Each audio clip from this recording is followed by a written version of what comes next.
I am from Mangalore. 24/10/2026 at around between 2:30 to 2:45. I got a call from Colaba Police Station, Mumbai, saying that your name is on the suspect list and you are involved in money laundering case and human trafficking.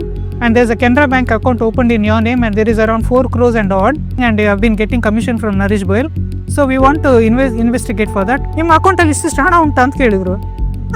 ನಂದು personal ಅದರ ನೀವು ಎಷ್ಟು ಹಣ ಉಂಟು ನೀವು ಅದನ್ನು RTGS ಮಾಡಿ ಅಂತ ಹೇಳಿದರು. ಮತ್ತು ನಾನು ನನ್ನ ಅಕೌಂಟ್ ಇದ್ದದ್ದು RTGS ಎಷ್ಟು ಮಾಡಿ ಹೇಳಿದ್ರು, ಮಾಡಿದೆ ನಾನು. ಹಾಗೆ ಗೋಲ್ಡನ್ನು ಕೂಡ ನನ್ನ ಹತ್ರ ಪ್ಲೆಜ್ ಮಾಡಿಸಿ ಅವರು ಆ ಹಣನೂ ಕೂಡ ತೊಗೊಂಡ್ರು. ಹೀಗೆ ತೊಗೊಂಡು ಅವರು 12 ಡೇಸ್ ಫ್ರಮ್ 24/10 11/11ವರೆಗೆ ನನ್ನನ್ನು ಈ ಥರ ಆಟಾಡಿಸಿ ಒಟ್ಟಿಗೆ ಅವರು ನನ್ನಿಂದ 1,81,50,000 ನನ್ನಿಂದ ಹಣನು ಮೋಸದಿಂದ ತೊಗೊಂಡಿದ್ದಾರೆ. ಮತ್ತು ಅವ್ರು ಹೇಳಿದ್ರು ಇದೆಲ್ಲ ಕ್ಲಿಯರ್ ಆದಮೇಲೆ ನಿಮ್ಗೆ NOC ಸಿಗ್ತದೆ. 11th ಅವ್ರು ಕಾಲ್ ಮಾಡಿ ಹೇಳಿದರು, ನೀವು ಲೋಕಲ್ ಪೊಲೀಸ್ ಸ್ಟೇಷನಿಂದ NOC ತೊಗೊಳ್ಳಿ, ನಿಮ್ದೆಲ್ಲ ಕ್ಲಿಯರ್ ಉಂಟು ಅಂತ ಹೇಳಿದರು. Then I went to the nearest police station. ನಾನು ಅವ್ರ ಹತ್ರ ಹೇಳಿದೆ, ಸರ್ ಈ ಥರ ED ಡಿಪಾರ್ಟ್ಮೆಂಟಿಂದ ಫೋನ್ ಬಂದಿದೆ ನನಗೆ. ಅವರು ಸಡನ್ ಶಾಕ್ ಆಯಿತು, ಮೇಡಮ್ ಇದು ಸ್ಕ್ಯಾಮ್ ಇದು ಮೇಡಮ್ ಅಂತ ಹೇಳಿದರು. ನಾನು ಶಾಕಿಂದ ಅಲ್ಲೇ I was about to fall in. ನನ್ನನ್ನೆಲ್ಲ ಹಿಡಿದ್ರು ಅವರು ಸ್ಟೇಷನ್ ಅವರೆಲ್ಲ.